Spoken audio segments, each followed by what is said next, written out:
We already saw a few turned heads as we were walking in. Oh yeah. Nice. Sure, look, isn't it part of the gig, lads? Yeah. Well, that's the thing with radio though. Like I suppose with a station like Spin, you're probably more active on social media, so you would maybe get that recognition. But like, we have like Dave Fanning, who's obviously like one of the most established names in radio, I suppose, in Irish radio. He says he doesn't get any of it. Like he wouldn't get recognised. But the thing is, even Ian Dempsey, Ian Dempsey wouldn't know. He said that he doesn't get like a lot of people like kind of looking twice. He's definitely very recognisable though. I don't think so though. I think you're right. I think it's funny. It's like it's definitely his voice. Like if you heard his voice straight away, you'd be like instantly. But so many people are like, they come to me like looking for advice to get into radio, and I know they don't even want to be in radio. They just want to be in their head famous. Yeah. And I'm like thinking like, lads, if you solely want to be famous, radio's not the way to go. Like, definitely not. Like, get your face out there. It's like, certainly not. With Spin South West, like we set up a Snapchat years ago when Snapchat was like starting to peak, and we hopped on that buzz, and that was our platform, and our Snapchat was getting us recognised. It wasn't even our station. Like people wouldn't even know our names. They'd be just like, "Oh, Spin South West." Yeah, pretty much. You know, that kind of way. So, Gav, phone on silent. It's on airplane. Grand. it's on airplane. I don't. Every fucking time. That was a bad week, Greg. Well, what? 2 interviews in a row, Gavin's phone went off, so we had to. He does have it on airplane. So here we are in DCU. This is Colin. Hi, Colin. Oh yeah. Yeah. What's happening, guys? So what are we actually doing? We are doing a little podcast called In Conversation With, and we'll be talking to yourself about your lovely radio career and all other things. Smaller in person. Oh, you didn't! Oh, you did not! Get out! Brilliant. I love that shit. Greg is a wind-up merchant. I've been waiting for that all day. Yeah. I fucking love it. He finds one thing to say to the guest that'll wind them up. It's funny because everyone says the fucking opposite to me, like, so that's why. But like, I've mentioned that on my story before. I'm like, geez, lads, what's with social media making me look smaller? Like, and you're like, geez, man, you look smaller in real life. Yeah, Greg likes to do that. He likes to stir the pot a little bit. I mean, okay, hold my coffee. Can I be? Yeah, no problem at all. We're also explicit, so curse away. Really? Yeah. Oh, unreal. We're not tied down to anything. Like we had Graham and Nathan on, and they Did you have Graham and Nathan in? Yeah. They were loose. Yeah. They were very loose. They're good lads, aren't they? Like They're good very lads, good friends of very mine. Like. Yeah, we've had Graham and Nathan on. We've had Peter Collins on as Did you well. get Peter as well? Yeah. Yeah. And like Jazz would be good mates of ours as well. Yeah. Jazz went here, didn't he? Yeah, he did our course. Jazz is a good guy. I He's have lots of time for Jazz. Your successor, as it were. Yeah. Technically. Yeah, like never mind. Is it all sounding good? Yeah. And does this get published on like Spotify and shit? Spotify, Apple Great, Podcasts, yeah, Google send it on, Podcasts, like, and share it for you guys. For sure. Everything, yeah. All the major podcasting platforms, as we like to say. Hope you're ready now. I'm ready. Yeah. Yeah, I'm good to go. You guys just fire away. I'm just gonna Just with Greg, leave your feelings at the door. Because Don't be making him like I'm not that bad. Lads, Nice, I went man. on Take Me Out. Okay. Yeah, if you put yourself gonna be okay. in that kind of public eye. No, you guys fire away. Trust me. Who wants the intro at this time? If you're in this industry, lads, you should be able to take a battering. Gavin, do you want to take it away? Yeah, okay. Welcome back to In Conversation With. I am Gavin Kelly, and I'm joined by my lovely co-hosts, Colin McDonald How are you? and Greg Mulhall. How are we today, guys? How are you, Greg? Well, I've had an eventful morning because once again, For the 4th or 5th time in a row. Colin has booked an interview at 11 o'clock on a Tuesday morning when he knows I travel up from Laois. Oh, I thought you were just going to say that for the, however time in a row you've beat Gavin to the interview, despite the fact that you're travelling from further Oh, well, distance. that too. I arrived on time, I'm just saying. Yeah, just about. Okay, you were like. on time this time, but Greg still beat you and he was coming from Laois. Alright, lads, enough. Anyways. Right. Who are we joined by today, lads? We're joined by Spin DJ, Mr. Martin Guilfoyle. Hey. How are you, Marty? Yeah, I wasn't warned. You know, I with no consideration went into the fact that I work nights. But sure, look, we're gonna get over that. That is a fair point. I still don't have any sympathy for you, but But yeah, Martin, thanks for coming out. And sure, we'll start like we traditionally do. What was the initial thought when I asked you to be on the podcast? Are interviews things that you do often?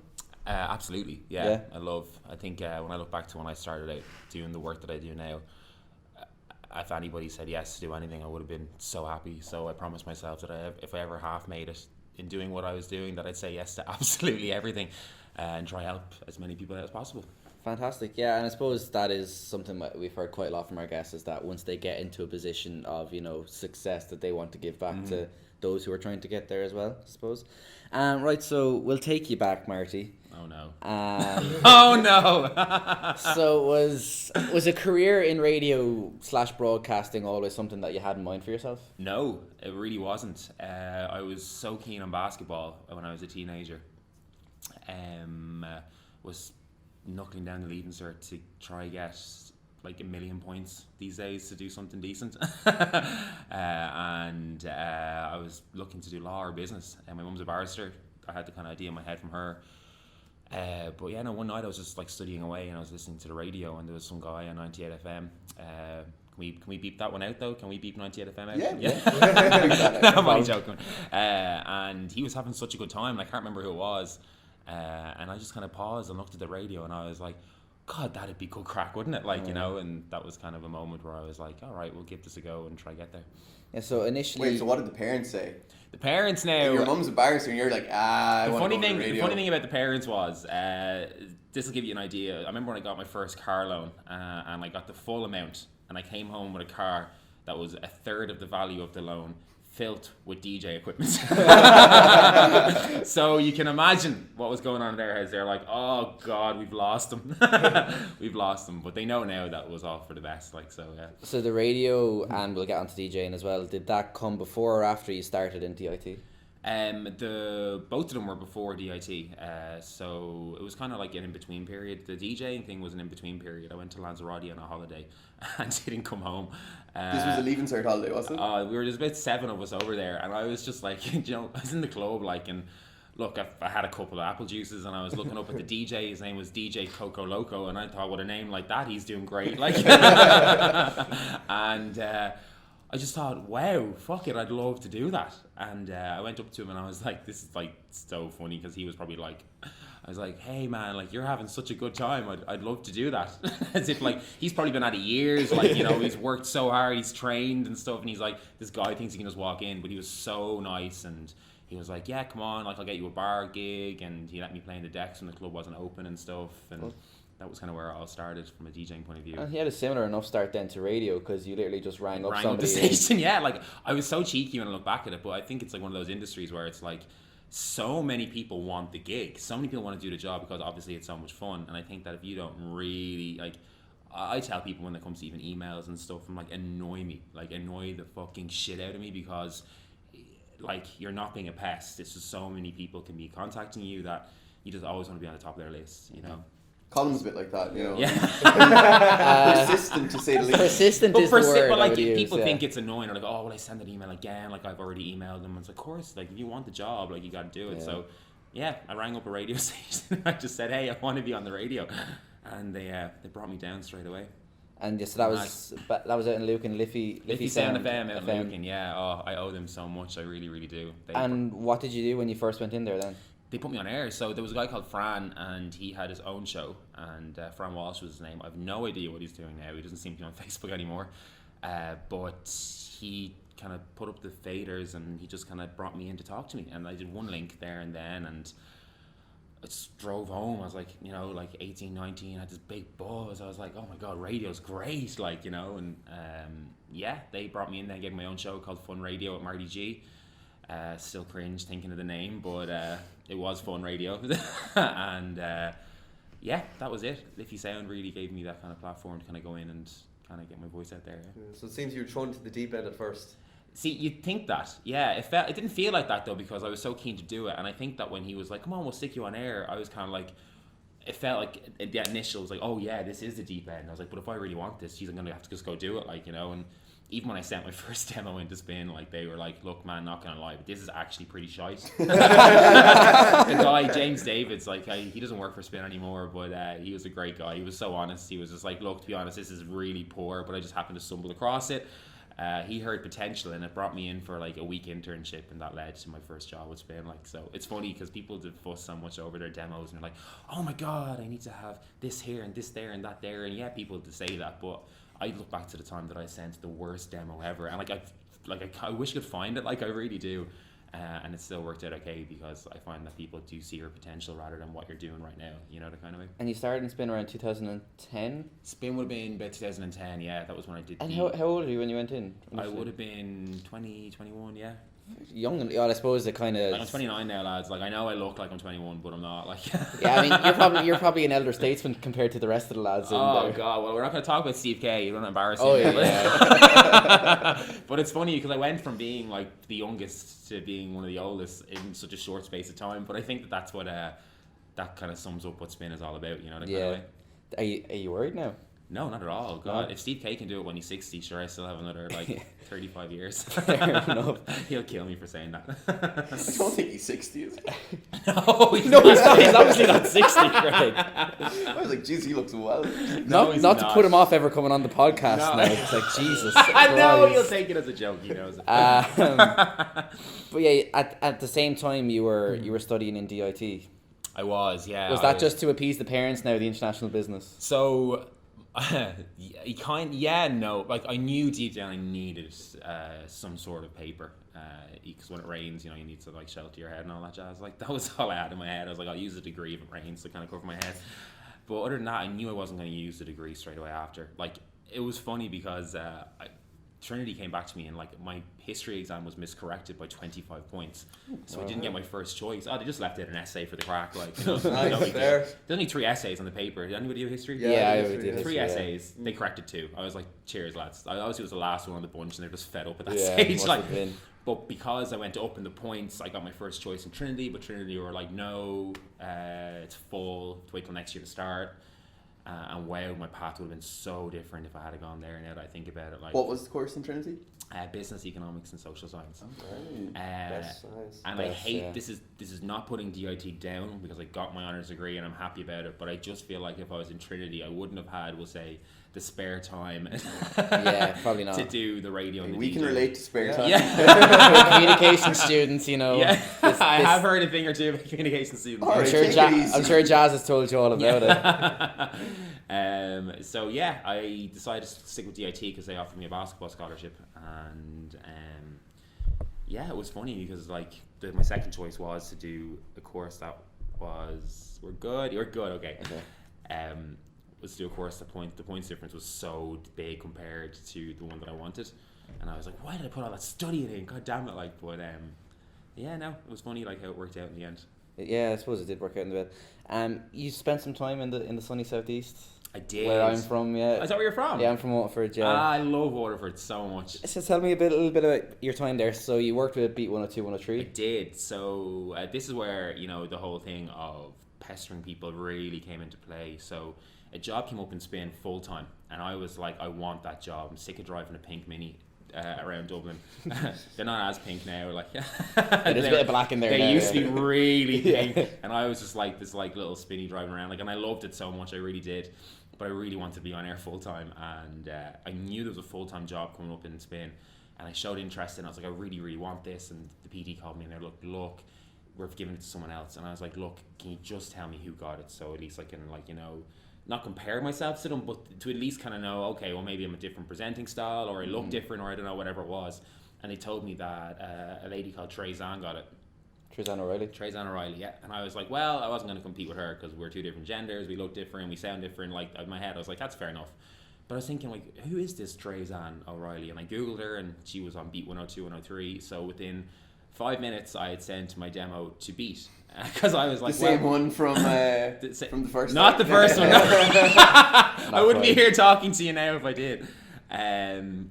And I didn't send it because I wasn't meant to know that Treyzan had got the job. So I sent it in a real way. I was like, hey, I'm a presenter. Look, if by any chance something comes up. And they got back to me within, must have been an hour.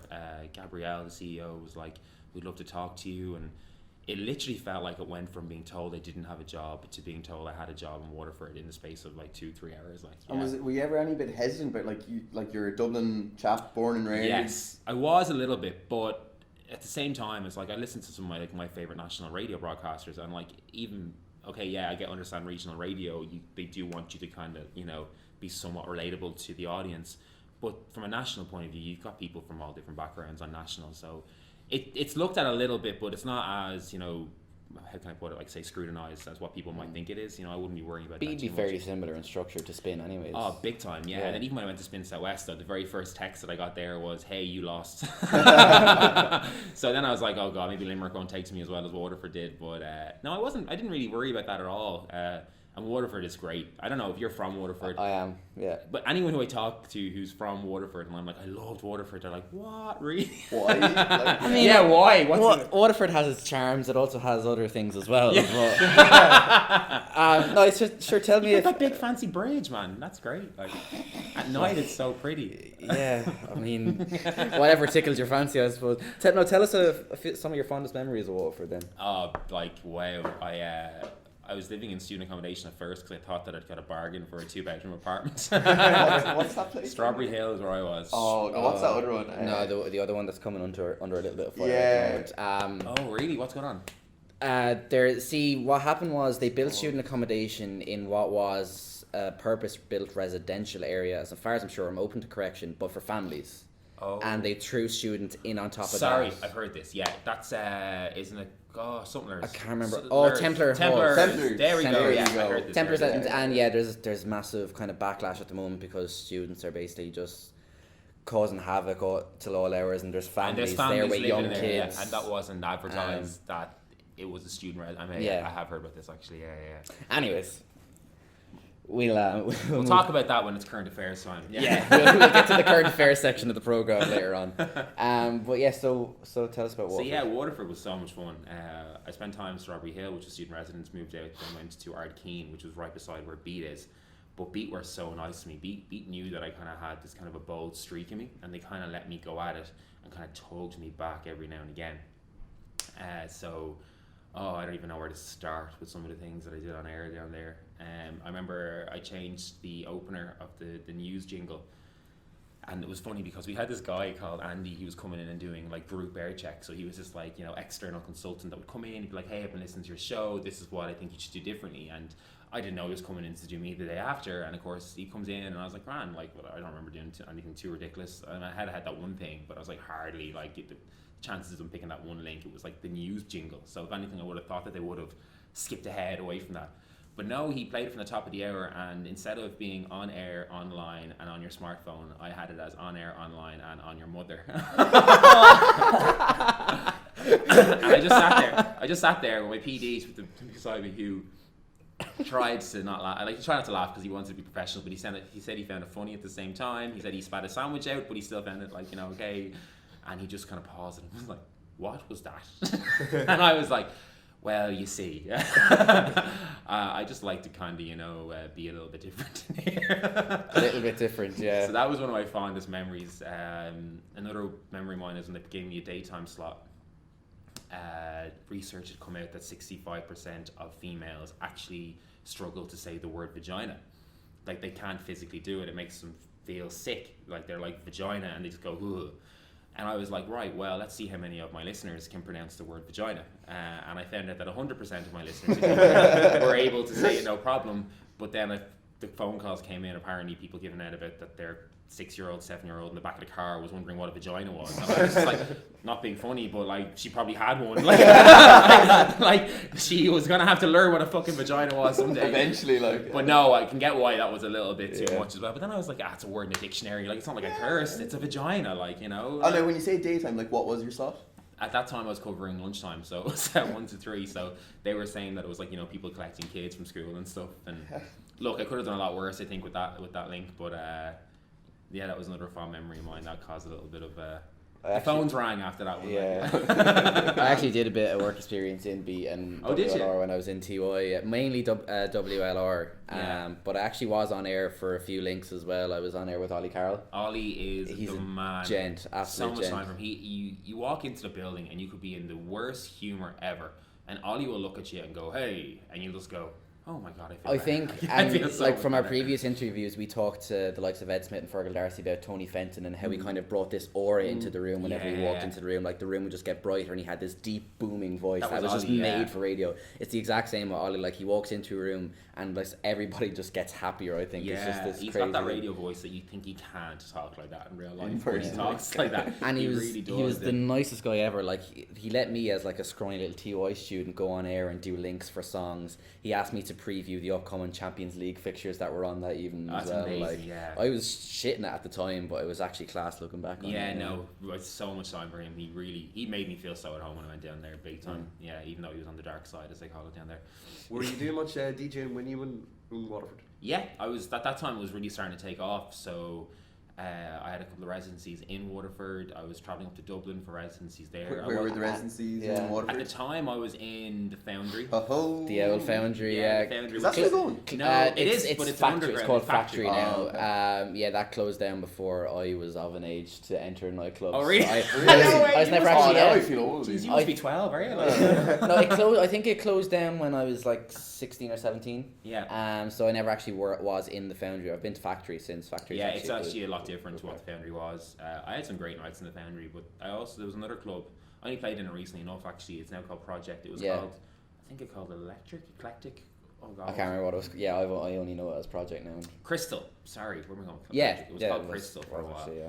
And then in Dublin, I was in I wasn't as around the country as I was, but I definitely had 6 or 7 counties where I was back and forth with. Because at the time I was kind of like too afraid to branch out because I was like, I have these set gigs. Like, I kind of now would say no to gigs to get one in a different location. Whereas back then when I was really starting to ramp things up, I was like, I need all this for content and I'm having so much fun. And gigging. like we'll touch on that for a second because I was reading an interview that you covered over like 1,000 kilometers in a week just through all these DJing gigs. that was in a weekend, yeah. Is that A weekend. It was a weekend. So I had Wow. the weekend. I think I know the weekend you're talking about. The weekend I went from Dublin to Dingle. I went from Dingle to Burr to Monaghan, and then Monaghan back to Dingle, and that was a Friday evening to Monday morning. Yeah. Wow. And is that worth it? Oh god, yeah. Oh, it really, really is. Like my car doesn't think it is, but like. Yeah, I'd say you're not doing it any favors now. No. Like I'm not, but like I spend so much time with her that she's good. She is good to me. To be fair to her, like we're talking about my car. Wait. Yeah, the car, I mean, and it's not like a weird relationship with the car. He just drives it. I just drive it, yeah. I just get in her and move. It's great. So basically, yeah, it was like that was one of the. But like that's the thing is that wasn't even like a weird weekend for me. Like what I did was for the crack is that like I was like I don't really cover my journeys as much online. I tend to just kind of end up in these places, and I was like, here I'll put up the map for the crack, and the amount of replies that I got off people were just like, are you doing that like in the next 48 hours? And I was like, well, yeah, like this is what I would do anyway. Like so. Wait, what were you doing in Burr? Bird is a club called Melvis. Really nice venue. Really? Look, lads, I say this to absolutely Didn't think everybody. anything nice could Some, smell off. yeah, some of the nicest venues in Ireland are in towns that you would not expect. Like I try to stay out of Dublin because the nicest venues are outside of Dublin by far, and I have so much more fun. You go in some of the small towns, and some of them have these really nice clubs, amazing. So let's light name setups. some of them then. I didn't even think Burr would have a nightclub. Like, Yeah. I did my driving test in Burr because it had the highest Did you pass actually? rate. And where are Yeah. you from? Leash. You're from Leash. Okay, Yeah. cool, grand. But yeah, I did my test in Burr. I'd only drove there. I'd done one lesson there before. I did a pre-test before my actual test that morning, and I got 16 faults. And he was like, "You do not have a prayer." It And then was he- like and you then he were looked at my attempting to get car. that many, like. He looked at my car and he was like, "Oh, it's a grand, clean little car. Yeah, where's your insurance disc?" So then I had to rent their car. Never drove it before. Anything.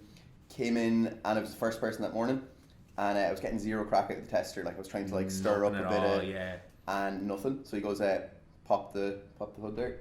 Didn't know. I couldn't figure out where the fucking thing was. And then he was like, "Which is the win?" And I was like, "Look, I'm going to be honest with you. It's not my car. Blah blah blah. Grand." And he was like, "Okay, we'll just go. Going down the main street bar. It's waving at everyone."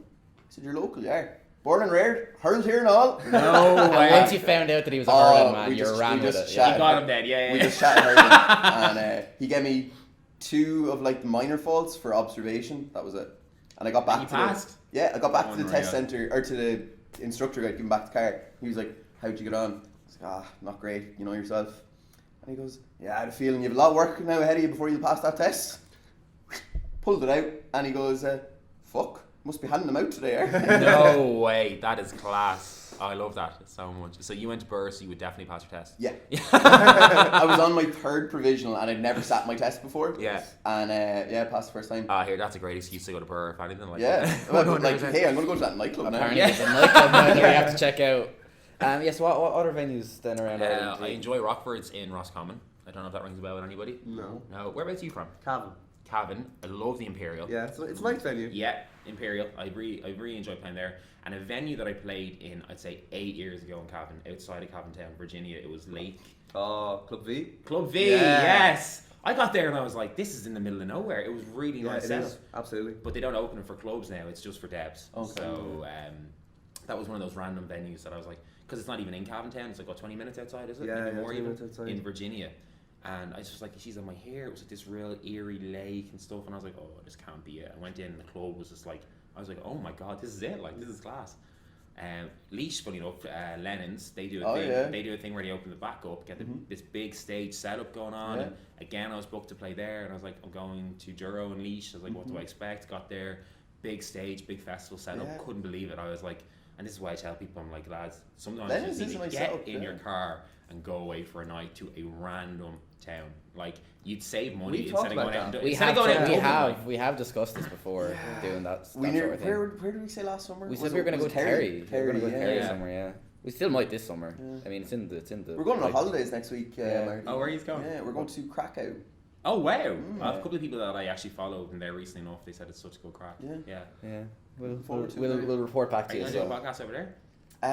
No, But you're going to cover it like hashtag travel bloggers. well, obviously, of course. Yeah. Yeah. Sorry, do you not know we're influencers? I don't know how many followers you have. I hate that word so much. We'll touch on that, I'm We sure. will get to but- that. I don't hate you that worry. word so much. Like I don't know if you're going to be able to say it now, but any venues that are not so memorable or memorable for the wrong reasons. Sure, we can look at some of the ones that were closed, I guess. I That are suppose, closed now. yeah. Not so memorable. I suppose you could say like Lennon's Inside. Oh, yeah. Just in there, when I thought one night I was getting the same setup and I didn't. That was a bit different. There's a club there I actually really started out in called Cube in our club. It even sounds bad. It was called. But the funny thing about Cube was, and this is where they really glamorized it online. They were spending all this money on bringing in all these fancy people. So I was doing like Geordie Shore tours. At one stage, it was me and Michelle Keegan. Which is Here, really I random. take that, no bother. But like, I was like, where is this guy going with his marketing budget? He was like, we're going to get somebody from Coronation Street into the club. So Michelle Keegan was in one night. So he was spending money on getting these like these celeb appearances, and I don't think he knew what a celebrity was. Well, Michelle Keegan was a celebrity. Yeah, but like- I don't think she appealed to like the nightclub goers, unless you were like a lad and you found her really attractive, like which everybody does because she is absolutely beautiful. But yeah. Is this your own little love message to Michelle Keegan here? I already sent her one actually on the night. Took a selfie with her as well, but she tweeted me back. She liked it, and I got like 4 or 5 tweets from Michelle Keegan fans wondering, was she cheating on Mark? Like this Irish DJ, and I was like, what is wrong with you people? Like, obviously she is. Like, He's a bit of a prick, to be fair. So, yeah. well, some people just like look at stuff like that and they just want to start drama. Like, so same thing happened with Camila Cabello. Funny enough, she put up a Spanish tweet saying, "Oh, 7 hours sleep to me is like a unicorn; it doesn't exist." And I replied, "Oh wow, you should try 8 hours." And she liked it and replied with a laughing emoji. Next thing I know, my followers are shooting up from Cuba and Mexico. I'm getting tweets from my Mexican fans wondering when I'm going to go see them. It's just mad, like, you know, when you get involved with someone that big and they reply to you and stuff. Oh my god! Yeah. Right, so we'll bring it back to the radio. So Yeah. So you moved from east to west then. I did. I spent nearly a year at Beat, and then I got offered the breakfast show at Spin Set West. And then over the course of all this, I was still holding 2 shows on Spin 103 in Dublin. So I was in 7 days a week on air. And So that must be tough in and of itself. it was and it wasn't. Like, again, I loved it so much that it didn't feel tough. Like, I think it was any other job that like I didn't want to be in. Obviously, it was going to feel tough because I'm working 7 days a week. But like, I mean, when I was throwing all the gigs in and all on top of that, like, and it just did not feel like I was doing 7 days. It really didn't. I was like, buzz on a Friday to fly up to Dublin to do my show on a Saturday in Spain and my show on a Sunday, and come back to Beat where I was doing a Sunday evening show as well, actually. So I had 2 shows on Spin on a Sunday sometimes. one on spin, one on beat, and I got to do that with a girl called Emma Nolan. And I had a great time doing that show. That didn't feel like work at all. Like, so I honestly can't say that I felt like I was like, you know, working really hard and stuff, because it just felt like it was like a hobby and it was so much fun. Yeah. Fantastic, yeah. And so how was the Southwest as I opposed to the enjoyed Southeast? it. I really enjoyed the Southwest. No student accommodation in Limerick, no? No, I ended up getting an actual apartment. Yeah, no, I really enjoyed it.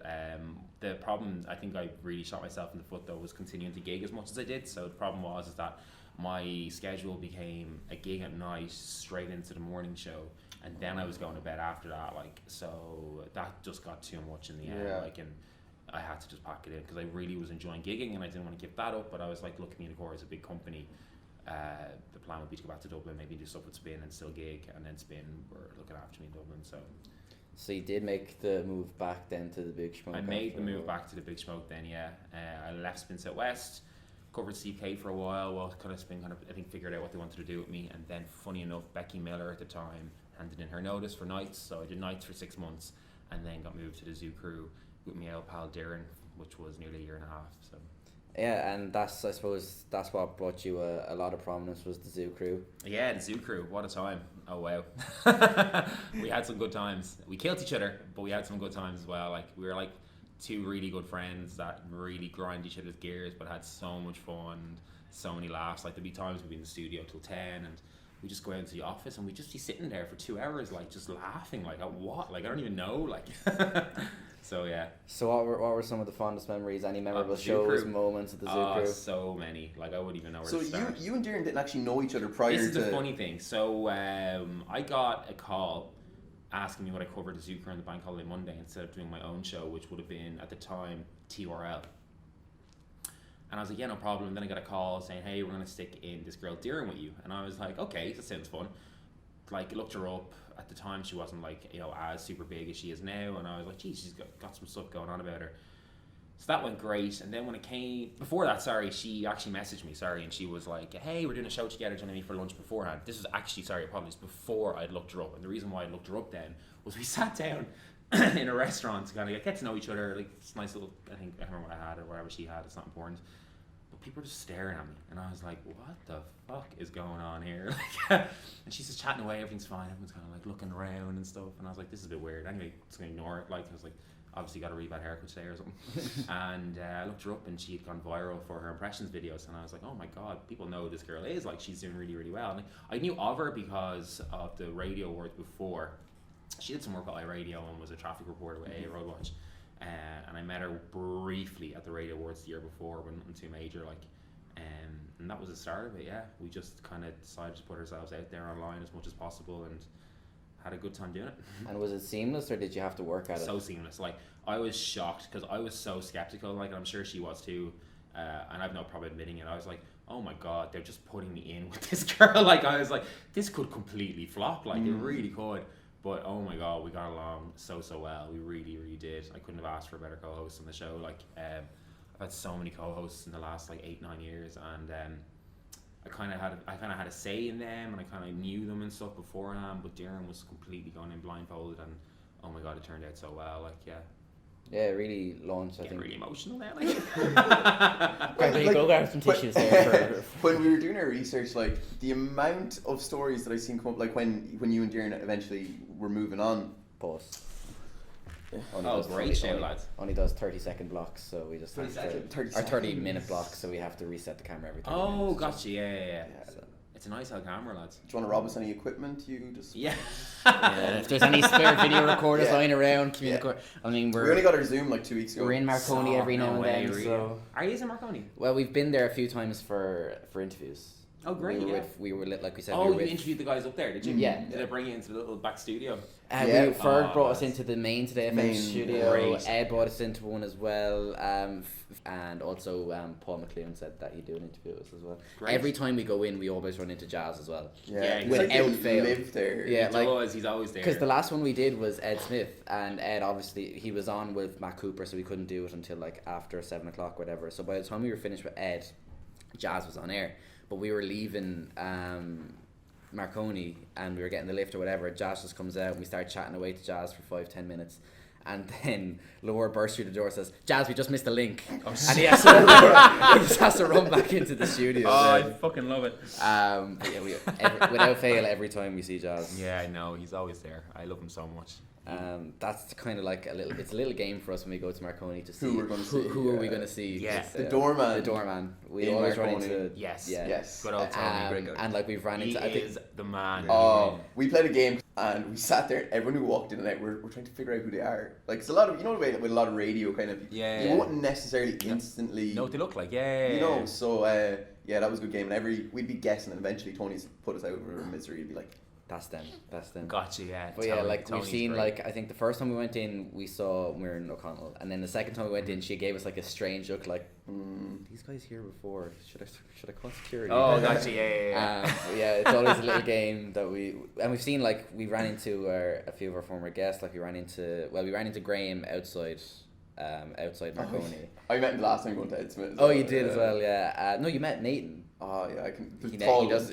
He always forgets Big lanky which one googly is guy. Graham. Can't miss the guy. And we've run into Peter a couple of times as well. Uh-huh. It's always a nice little game to see who we can run into when we go. Well, if I'd have known he's wanted to come in, like we could have done it there. But Right, up and stay. Come on, lads, we'll drive in now. We'll finish the interview in Marconi House. Right, hang on, we'll bring it back in. So yeah, go for it. Where were we? Great. Zoo Crew. Oh, yeah. Yeah. So, any memorable moments? Tell us, or any time that it might have gone wrong. When the Zoo Crew went wrong, oh wow, it was one night where Peter Collins was lurking around and I got him to go under the desk when Darren had gone to the bathroom. Her side of the desk, lads, alright? Like, I wasn't even going there, Marty. And- I know Peter is an attractive lad, but like, he's a good looking guy. Oh, he's a prick though. So I started the link and Peter jumped out mid-link and I don't know, I think Darren forgot we were on air and just... Look, she said a bad word, lads, okay? I mean, we're not gonna. I know. restrict you. I think she'd hate to think that someone could go back and get the audio, but she was like, "What the fuck?" And then I just was like, "Oh, that didn't go according to plan," and I kind of panicked and just ended up hitting X and ads. So like the person listening in the car was like, "Hey, it's Martin and Darren here," and Spin went, "What the fuck?" Straight into like, it. I don't know, Barbara's hair salon in Captain TV. I'd say they were just like, "What happened there?" But I wouldn't even know where to start. Like we've had so many kind of like do we don't we moments, and we always did. And yeah, we had our lip syncs that people seem to love. Like they at the time we would have said that they were out of fashion because I think people did that back in like 2008. But we just did one, and people were like, "Oh my god, I'd love to do more," and we ended up just kind of doing them to the songs that were kind of hot at the time. And yeah, then we won Best Radio Show at the Gossies. We won a silver for Best Radio Show at the IMRO Radio Awards. Like, we managed to pack a lot in our time, like, together. Like, so yeah, it was good. And now in that dynamic, who do you think was the one that kind of reined it in? You know, when it had to be. It was Darren. Like she, the funny thing is that like I was the technical guy, and she was the funny one with the one-liners and stuff. Like, of course, I had the odd one-liner, but. You know, that was kind of our roles and stuff, but there was sometimes based on like, I think it was based on the really long leash that I had in Beat 102, 103, that I'd just be like, oh, come on, like, and she'd be like, no, like, come on, like, so like a lot of the times, like, I would have just, I love doing live radio so much because you just don't know what's going to happen and it saves your time editing it afterwards, and she was totally against the idea of like ringing them live and stuff because, you know, Spin is a CHR station, they're trying to keep things shit hot and shit tight. Couple of rings could kind of like, you know, throw off the whole format, but like I'm always like, you know, optimistic. It's like they'll answer after 2 or 3 rings. They've texted us in, like surely they have their phone. And sometimes some of the live radio we got was priceless that I won't talk about now. But it was good. It was really, really good, and we just would look back and laugh at it. Yeah. So. And when you eventually called it time on the Zoo Crew, was it a kind of a sad end or happy to be moving on with it was a bigger and happy better one things? because we were always going to say good friends, and like she had her TV stuff going on that she was so busy with. She had the Darren project and Podge and Raj, and then I have my music stuff and my DJing and stuff, and you know it made sense for me to kind of go to nights because like it was so hard for me to commit fully to like a really big show. Like Zoo Crew would have been like Spins, like it's the show you think of, like, you know, obviously fully charged as well, yeah. But I still wanted to be a part of Spin, so that's the best way it worked out, was that I go to nights and she would leave completely, you know. As far as I know, there was talks of her getting a show at the weekend. Because I was going to say that, I was saying that to the lads, that I read an article and it did say that you were moving Spin Extra and she was going to be starting a brand new show, but I don't think that ever came to fruition, did it? It hasn't started yet, no. But I think what's after happening with her is, as well, is obviously we're the same company as Stay FM, and she's kind of getting looked after cover shifts there, so that could be fulfilling her radio, you know, side of it. Yeah, that she might not feel the need to now, like, so I honestly, that's the most I know about that, to be honest, like, so still keep in touch? of course, like, we're meant to be meeting up today. Which told her you obviously had a very important interview today, like, huh? you obviously told her you had a big important interview Very today. important interview. I might be a little bit late, but yeah, like, went for a swim recently enough, went for lunch, like, we do keep in touch, we're messaging, like, all the time as well, like, so, like, we're friends for life after it, like, yeah. Very good. So, Fantastic. How did you deal with the rumours? Because obviously they were endless. The rumours were funny. Like, I loved them to an extent because people are just so presumptuous. Like, but at the same time, it's kind of like, whenever I'm watching something and it's put in front of me, you know, you kind of root for things that you would like to see happen. And in some people's cases, it was me and Darren being in a relationship, like, but then I'm thinking, like, you know, when you put it onto a practical end, I was like, wait, if I turned to any of you guys and I was like, right, you're in a relationship with a girl and you have to spend 6 hours a day with her in work, and then go home and be her boyfriend, or be his boyfriend, whatever, you're gonna kind of go, I'm not really up for that. Like, in the nicest possible way. Yeah, it's just too much of one person. It's like, because really. they just saw the fun side of everything. They're like, oh, these guys should be together and stuff. But like, I have a girlfriend now, like, you know, and the rumors were still going about me and her were seeing each other and stuff, and like, I'm sure that wasn't pleasant for her. It wasn't pleasant for her, no, but like, she handled it so well, bless the gal, like, she really did, like, because she's just a teacher, like, so she didn't sign up for any of this, but there was like, there's a Facebook group, I don't know if you've heard of it, called Girls Who Snap. No, I can't It's this hidden group for girls, got 25,000 members, and what they do is they post pictures that they find on Instagram of hashtag influencers. I've done that in inverted commas for people listening, because I hate that word so much. And then they just tear them to shreds. And to be honest, it's funny reading, because these people are literally have nothing else to do but tear people apart, because some of the comments are so uneducated that I find them really funny. And one picture went up of me and my girlfriend, and then people were commenting on that, but my girlfriend actually is a member of Girls Who Snap, to have a read, and she saw her face in it one day and was like, what is going on here? And it was people being like, they were saying harsh things like, you know, oh, why isn't Martin with Darren? You know, people went to another level of thinking, oh, why is Martin with a girl like this and stuff, because I don't know, people just assumed that for some reason my lifestyle that like I'd be going out with some model or something like that. It's stupid. Like, some of the things that people come up with are just crazy, like. But no, she coped with it well. The rumors were funny. Like, we did enjoy them to an extent. I suppose in a way it's kind of a compliment that your dynamic was going so well that people. That was it. You're so right. We looked at it as from the point of view that, wow, people actually think we should be together. Obviously, they see the chemistry, they're vibing off it, and if we're putting people in a good mood, who cares what they think? For I don't know, for want of a better term, banging or not, like. But you know what I mean? think we probably could have come up with a better word. Like, more delicate like, one. you said I can say whatever I want here, man, okay? You are a hopeless romantic, I can tell. What is wrong with the two? I don't know. Anyways, right. Let's bring it back. Let's bring it all the way back to your TV debut, and I'm going to say it's your TV debut, but I'm not confident of it. I'll go on. Take Me Out. Take Me Out was nowhere near my TV debut. I did loads of work on TV. From like, I was in the running to be the host for the Den for a while. Ended up Wow. So basically, let's talk about this. Years ago, when radio was kind of like, I was getting like 2 shows a week. I was kind of like, oh, sure, isn't TV kind of like part of the whole kind of bracket of sphere of it? Yeah. So I was like, right, how do I get on TV? And there was an open casting for new hosts of the Den, which I went to. Went really well. Didn't get it, but got offered a show called Apartment Red, which I ended up turning down because I had a year abroad in France lined up. So this when I was 20. Oh, that was your Erasmus, was it? Erasmus, yeah. And the producer of the show at the time was actually like, look, to be honest, you're better off going in Erasmus. This is a show that goes at an RT once a week and then it goes online. Stephen Byrne was actually the host of it before he'd left it to go to, I can't remember the name of the show, maybe YouTube he went to then, whatever it was. And then I was asked did I want to do it afterwards. Random shows I popped up on, like Damon Ivor.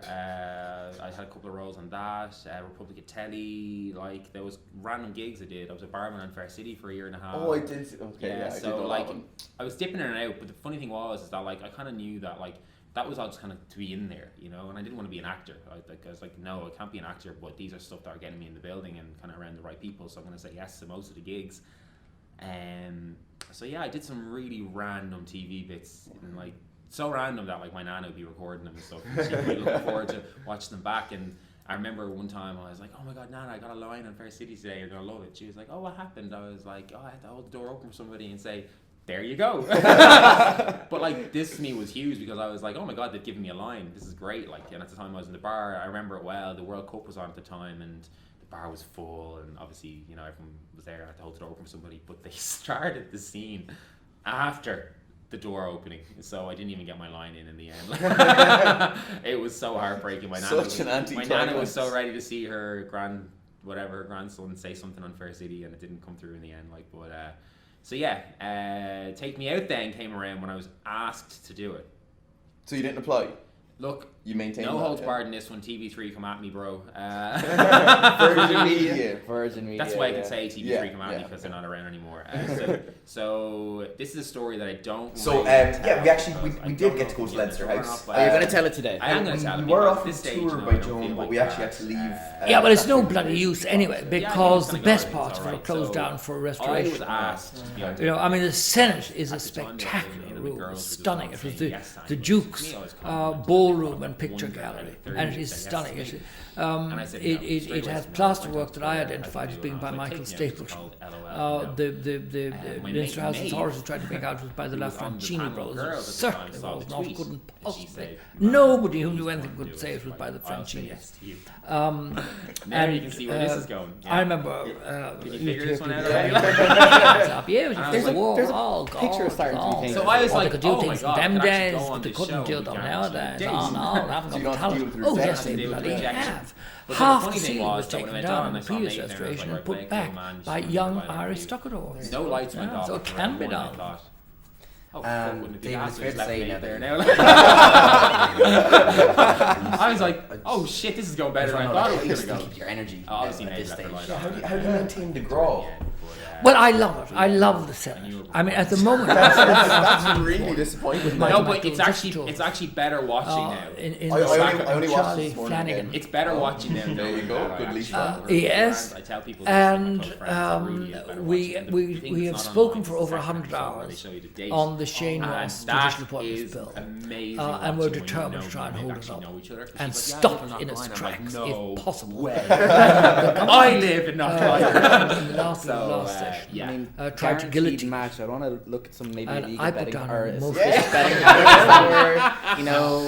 I just Oh yeah, I wanna- 50-1 that Marty takes out. It turned Holy out shit, to he be did. inequality of Although, now I do have a with the question. government, The so I called a jeans that you walkthrough wore on vote. it, like, And we Oh, won they yeah, by look everything- like everything- 48 Stop it. Everything I wore, And I'm gonna they keep were doing baggy, it. they were wrapped around. And Michael McDowell the says he's whole not foot, actually, filibustering. yeah. I'm quite My hair honest didn't about it. I know say my I hair am was filibustering. older than It is a myself, perfectly like, legitimate political tactic to Yeah, I don't kill know, off like, legislation that you think is the annoying thing dangerous. about that was, And well, I was do. that was And I was a them friend of was Shane Ross's for 20 funny, years. they But I think he's the filmed it. greatest shit It on wasn't hard. aired for like a year and a half. I do. I They think he's put a my hypocrite. page and stuff on it then. So it was like, no lads, I'm not 23. I don't Oh, know. what about it if he does? But in the midst of that year. Oh, and he has his spies I actually everywhere. got a girl. But he knows what I think about him. I mean, I So, said to him when he was came made a around minister, I to said, the area and I was congratulations, like, Shane, hey, you're I've got absolutely something to tell you, qualified. actually. to be You minister. never told You're her. Well, like, I didn't know what they were doing with it. licensed Like, to to me, do it was like, I'm What, you not thought going to they bring were you some there. I was like, And he I was laughed like, and he look said, at yes, it. you're I was like, right. holy shit, this is I have to give him that. He has a sense of humour. Yes. And he was a terrific drinker and a frightful smoker. And he gave up both. But he still, at his parties, used to make sure that all his guests had the best wine and everything. your boyfriend's going to be Yeah. actually. So that's a good. Everybody has different qualities. What are you going to be doing? Yes. It's like, But I'm on that he's dating a show nasty person to get constituency. where with. I You couldn't act trust him single at all. and pick your girl. Hence why she's your ex-girlfriend now. Yeah. But the funny thing about it was we actually. I went read around an to enormous house, amount. To watch it all Yeah. together. I could read up to a book a day. But they're all slop.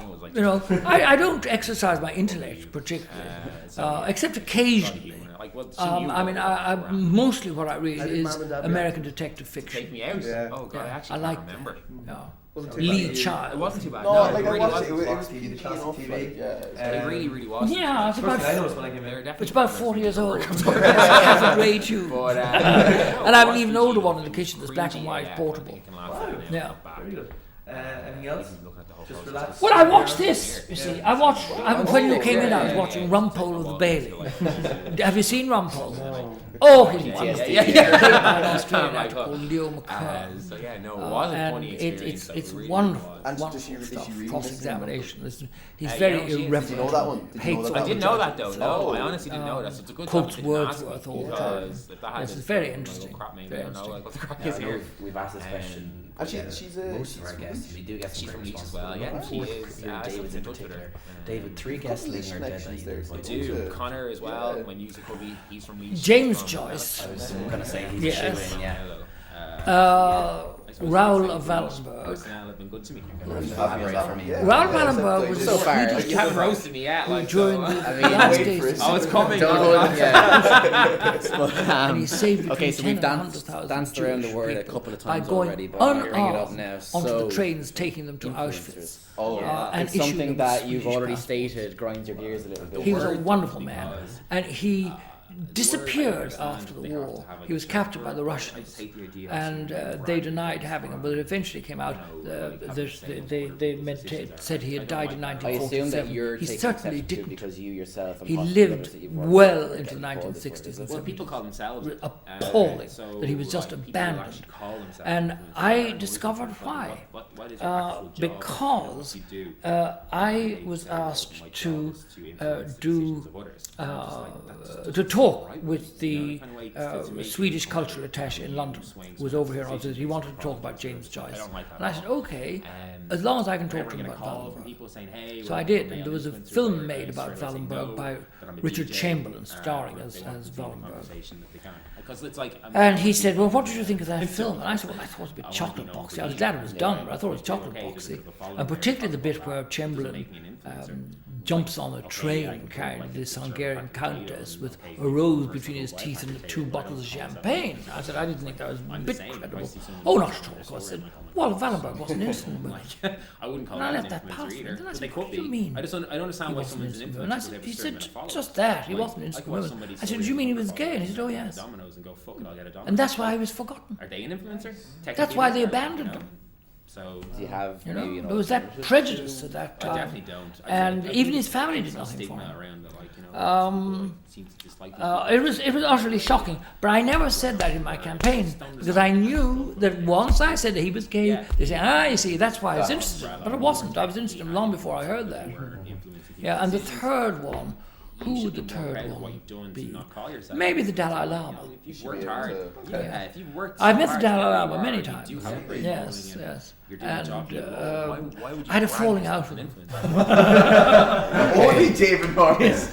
Because he made this awful Yeah. speech Human, in something like San that. Francisco, I don't know, of like, all mostly places, people who are condemning influencers, homosexuality. you And he said there struggle were to say the in-holes word, and like, out-holes and all this have kind of stuff. jobs like where they That do really really finished well me in, off, and because, that's why they You are know, influencers. my Like, attitude is, be proud of that, like, you know, really as the Latin tag quoted by Yeats, inter away urinus from Spain, et away from DJs, facies, how do you relax?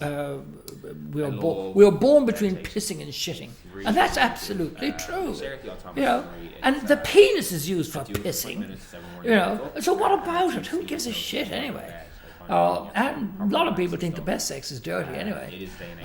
But I said to him, and he said, you shouldn't use your hands to pleasure yourself and all this. And I said, come on, for God's sake. I wrote to him. I said, don't think I haven't. I was in the Ganden monastery in Tibet, and I saw the elephant god, whatever his name is. I can't think of his name. I had it there a minute ago, but it's gone.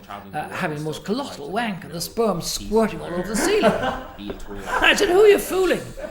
So there was a silence for about 2 years, and then the Christmas cards started again. Actually, speaking of Christmas card lists, David, I'd say you've got quite a list. Do you send 300. Christmas cards? I sent 300. And who would you say is the most notable? Try to like get up early still and just Most notable, I suppose you see, I mean, I never judged people. I would oppose them politically, but I wouldn't judge them on a human level. And I suppose I used to exchange cards with Charlie Hoy because I thought he was the most talented. I didn't agree with him some of the time, and I thought some of his ideas were very insulting. I mean, the idea of this business that you have to go to a doctor to get a prescription for a bit of rubber as a contraceptive, and he described that as an Irish solution to an Irish problem. I thought that was very insulting to Ireland. But I could sort of understand the way he sort of fiddled the books. Because he invented with the other fellow, the financier fellow, the Financial Services Centre.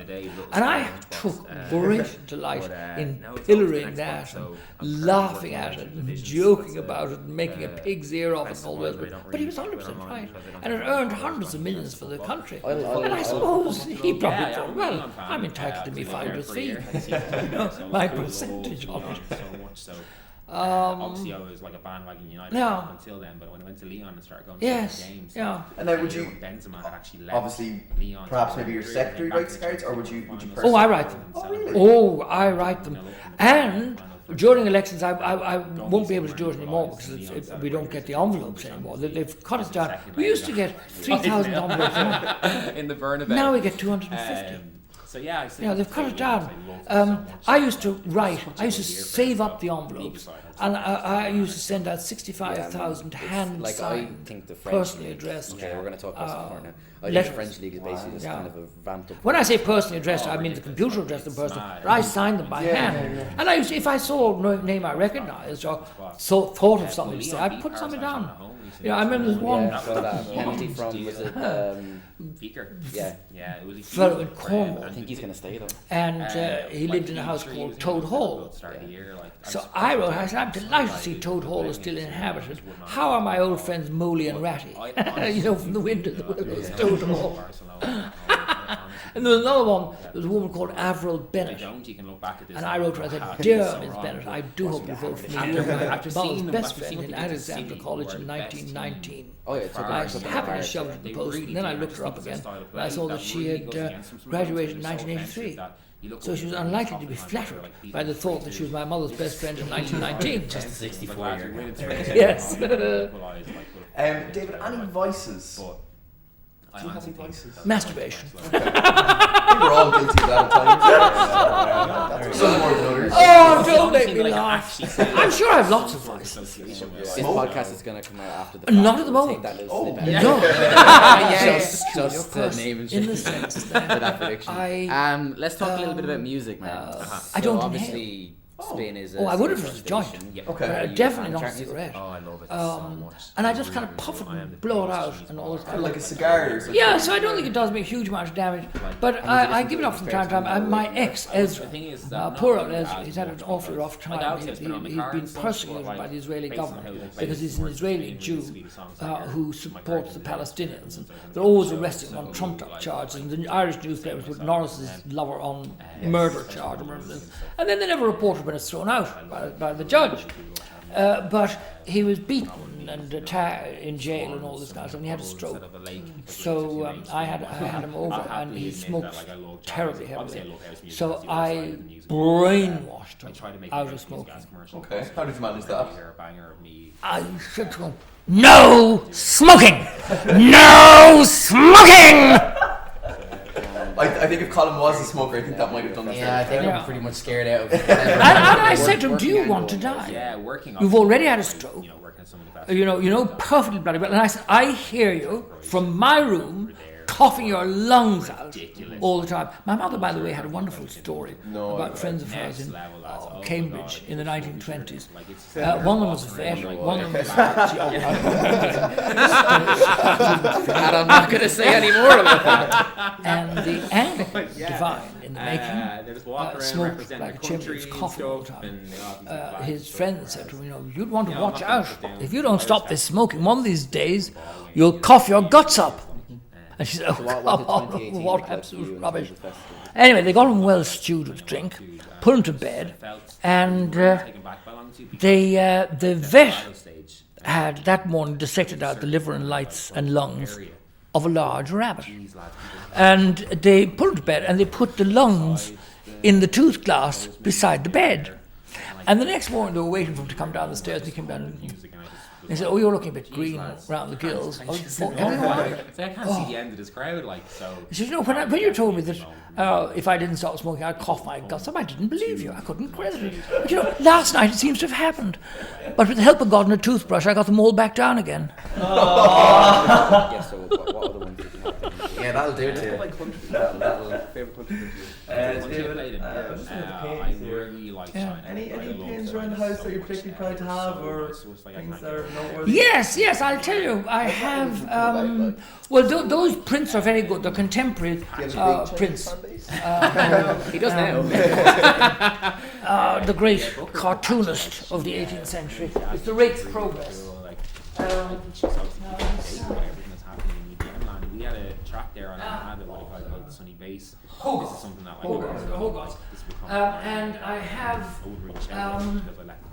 upstairs. I have some paintings of the Stoker family.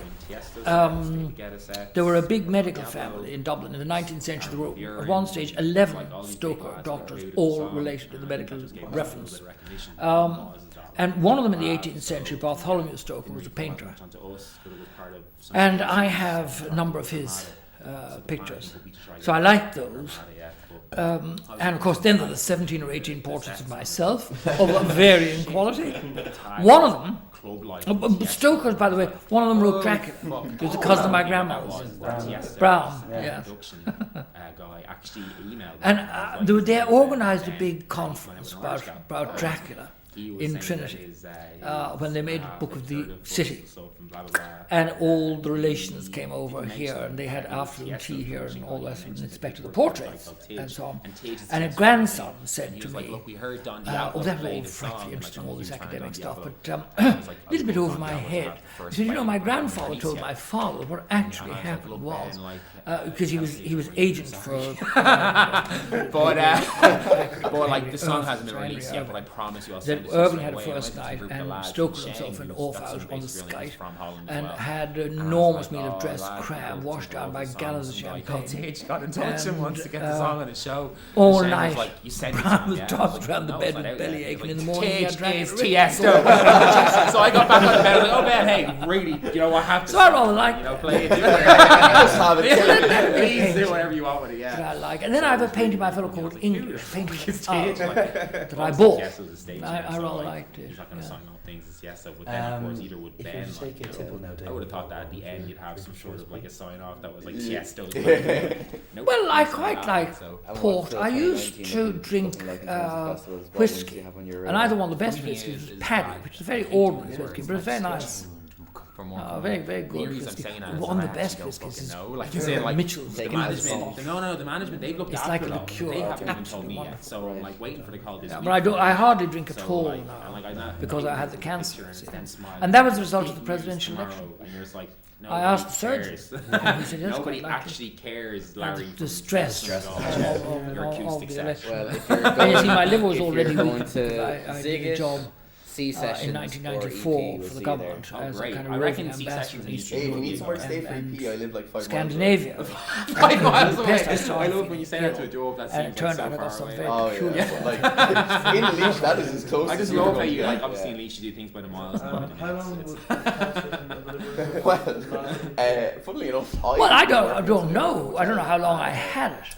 But I knew there was something wrong. I kept going to the doctor and so on. Eventually, they said, refer you to a liver specialist. But before I got the results, and I arrived I got down the to most the reception, excruciating and pain. there's an I ambulance don't there. know. I didn't know such Shit, pain was there's lots going possible on. No way. at 1 o'clock in the morning on Sunday.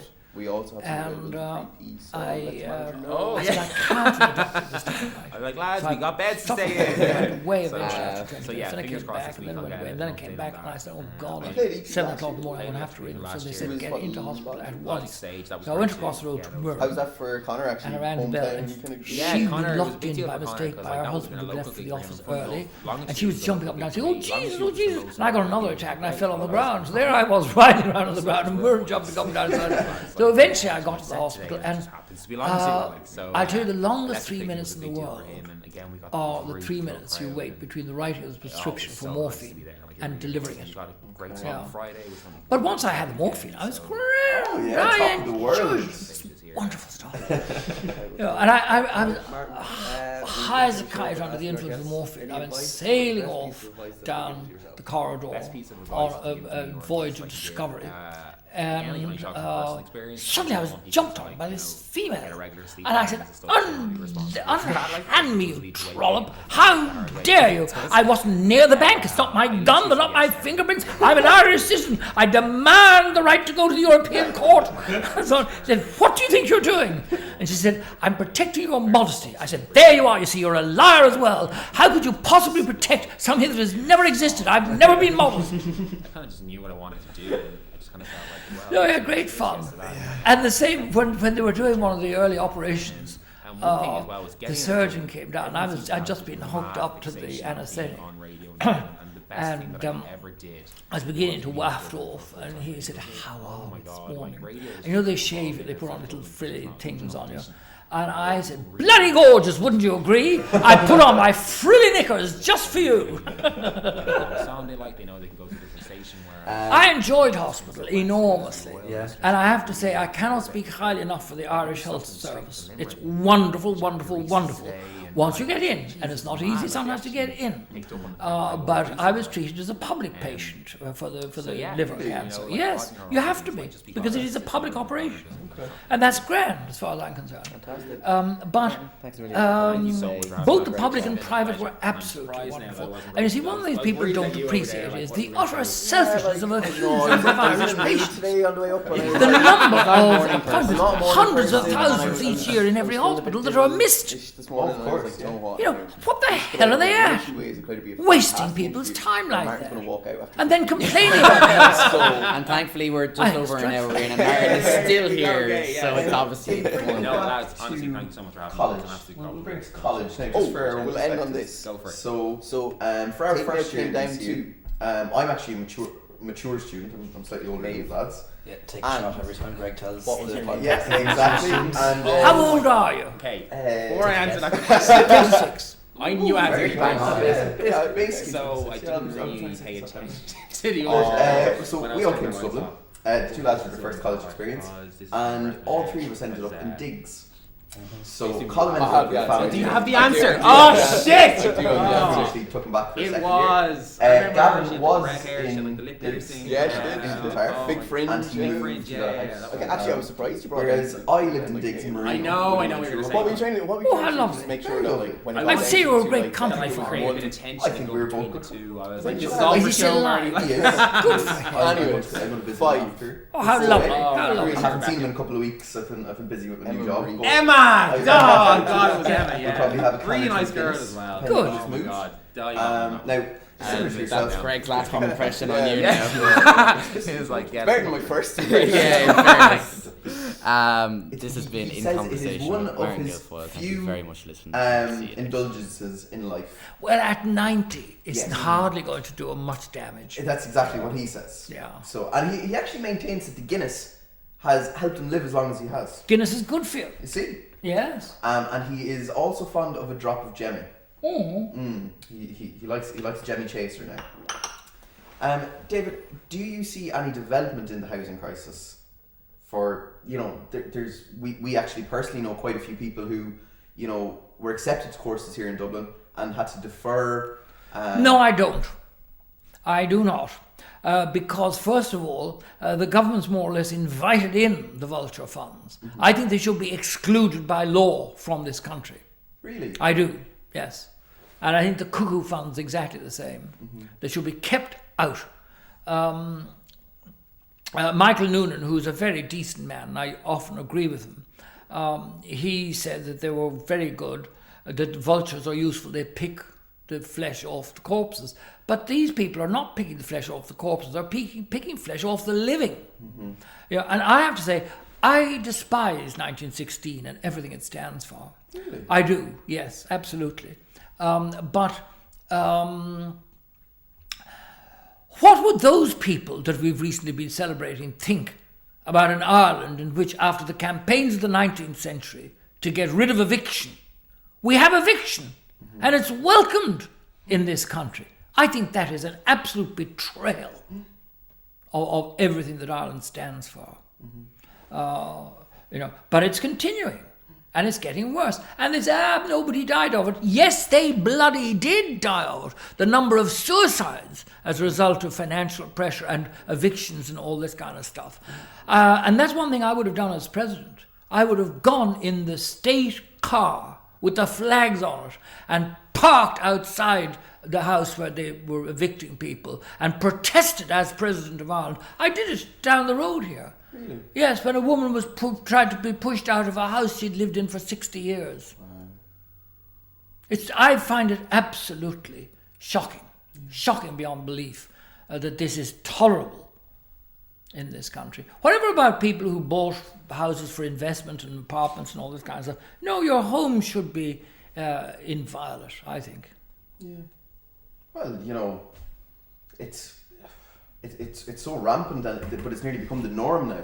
Oh yes. Yeah, Which is scary. And the rents are terrible. I mean, I put half my libel damages into a flat in Ballsbridge. Now, it's a beautiful flat, the height of luxury, but it's only one bedroom. Do you know what I'm getting for it? $1,850 a month. Wow. And that's the norm. Yeah. I mean, I feel guilty, but I don't really know what to do. What do I do with the money? I had it lying in the bank getting nothing. Might as well earn something on it, yeah. Yeah. I mean, I have a flat downstairs as well, a luxury flat. The basement was in an appalling state, and I spent a huge amount of money on it, and it turned into a luxury flat. And I had tenants until a couple of months ago, awfully nice. I never put the rent up. Oh. But I have now with these new people, because I've never met them. I don't know who they are. Oh, I don't really? care either. No, I don't care about them. They only live downstairs, though. I know they do, yeah, but I don't care. I don't want to know them. Big partiers. No, Oh. no, they're not. No. Door slammers. Oh, even worse than partier. Yeah. But, yeah.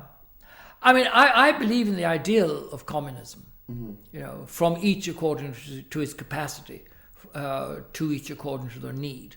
That is the proper way to live, in my opinion. Yeah. I think that says a lot. Yeah. Dave, we're going to wrap it up here. So we always ask the guests when we're finished, any advice, or what's the best piece of advice that's been passed on to yourself? Well, I don't know. I mean, I hesitate to give advice because I think it's rather a presumption to give advice.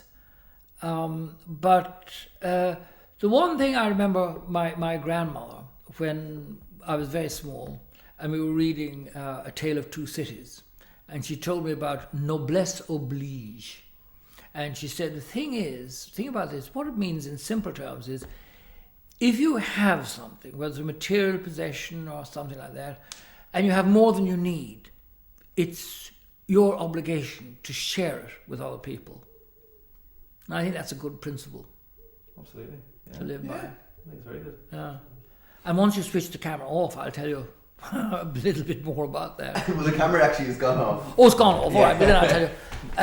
My niece has found a house just around the corner from her mother, and she needed money. So I gave her 60 grand. Right. And then one of my colleagues, his marriage is in trouble, so I had to give him some money. And then one of my neighbours borrowed money from gangsters. And they said to him that if he didn't pay up, he'd be in the canal. Yeah. So I had to give him another 50 grand. So I'm cleaned out. But I couldn't have faced it if my niece hadn't got the house, or if my friend had been found in the canal. You know. I think we'll wrap it up. Yeah. David, thanks a million for being a guest on the podcast. It's a pleasure. We hope you enjoyed your in conversation with I Experience. did very much. Thank you very much. And we'll let you know when it goes up for your if you'd like to listen back to it. Yeah. I'm not sure I'll be able to find it. Oh, Yeah. we'll send it to you. Yeah, don't we'll worry. send Oh, you I a see. Well, then I'll listen to We'll it. send you a Yes. link, yeah. Yeah. Well, I don't know how, because he doesn't computer. Because I have, well, Miriam could. Exactly. No, but I have two. I want to meet this Mern. Oh, she's wonderful. Muireann is across the road, but she's actually in Luxembourg now. Her husband was made a judge of the European Court. But Miriam is my secretary, and she is absolutely wonderful. Well, no, I want to meet Mern. Muireann? Yes. My barrister, yes. Yes, she sounds amazing. Oh, she is wonderful. Yes. That'll be the next episode. We'll add her to our list. I'll tell you, she would be a wonderful interview subject. Well, And she was my barrister, and she did all the work. well, there you go. And she did the cross-examination, she did all the research, she did the cross-examination. She was absolutely fantastic. Right. Absolutely fantastic. It sounds like you're in a... And she's very funny. She's a Kerry woman. Well then. Yeah. Cute out the door, I'd say. And a great Irish speaker. Her mother was a native speaker. And yeah, she's absolutely wonderful. You speak a bit of Irish yourself. Chun Gaelic a flush agam agus blas alling dealish protestúnach agam. And Hebrew? Konmack shav and you call let about kzat ivrit aval kzat knows ki the haiti. Yeah, like No, my Hebrew is fairly rusty, but I can speak it a bit. Yeah. well, I anyway. just would struggle with English, so Yeah. we'll leave it there. And on that note, this has been In Conversation with David Norris. Thank you very much for listening, and we'll see you next time. Do you know what I said about masturbation? That's very funny because I did an interview with Hot Press magazine years ago. The Mad Hatter's Box, it was called, was a little column. You gave absurd, well, they asked absurd questions, I thought. So they said, what's your ambition? I said, to marry the Pope, have 2.5 children, and divorce them on the grounds of cruelty. How do you relax? Oh, I said, I'm just like everybody else, masturbating to the tune of the Skater's Waltz played on a xylophone. Did they print it? They did! Yeah. And I was all surprised that didn't come out during the presidential election.